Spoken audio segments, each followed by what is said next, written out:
अस्सलाम वालेकुम नाजरीन, खानेवाल मोटर्स यूट्यूब चैनल के नाल मैं जी मुहम्मद अदनान उम्मीद करदा जी मेरे तमाम दोस्त खैर व आफियत नाल होणगे। अल्लाह ताला मेरे सारे वीरां नूं सदा सलामत रखे, सदा शाते आबाद रवो। अल्लाह ताला बरकत अता फरमाए तुहाडे माल अंदर, जान अंदर, कारोबार अंदर जी। नेक दुआवां दे नाल हाज़िर खिदमत जी एक होर गड्डी दे नाल जी।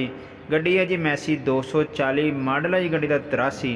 ਜਿਹੜੇ ਬੰਦੇ शौक रखते हैं ना पुरानी गड्डी लैके तो मजबूत होवे जी, ठीक है। हर चीज़ जैनवन कागज़ कापी हर चीज़ जैनवन है जी, ठीक है। गड्डी के पिछले टायर अगले टायर बिल्कुल न्यू ने जी, छत लगी हुई है जी, सही है।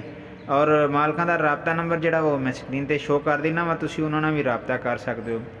बिल्कुल ओके हालत के अंदर है जी गड्डी, माशाल्लाह बड़ी खूबसूरत गड्डी 83 मॉडल है जी। लोकेशन भी अपने इलाके की जी मियाँ चन्नू, ठीक है जी।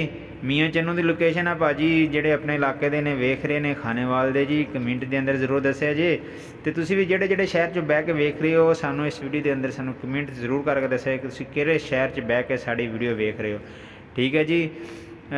तो बड़े अच्छे लोग ने मियाँ चन्नू दे, अल्लाह ताला इन्हां दे कारोबार अंदर, माल अंदर, जान अंदर, रिज़्क़ां च बरकत अता फरमाए जी। गड्डी की कंडीशन माशाल्लाह बिल्कुल साफ सुथरी हालत के अंदर। बड़ियां गड्डियां आईयां भाजी इस मॉडलों के विच, इन्नी साफ सुथरी गड्डी नहीं वेखी। गड्डी की शो भी है, ठीक है, सेल्फ स्टार्ट है गड्डी, ठीक है भाजी।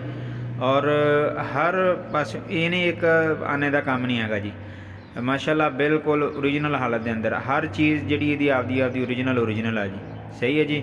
किसी तरह का कोई भी काम नहीं होने वाला, कोई लीकेज शीकेज नहीं है। तुसीं जूम करके तुहानूं विखा रहे हैं, वेख सकते हो, ठीक है जी।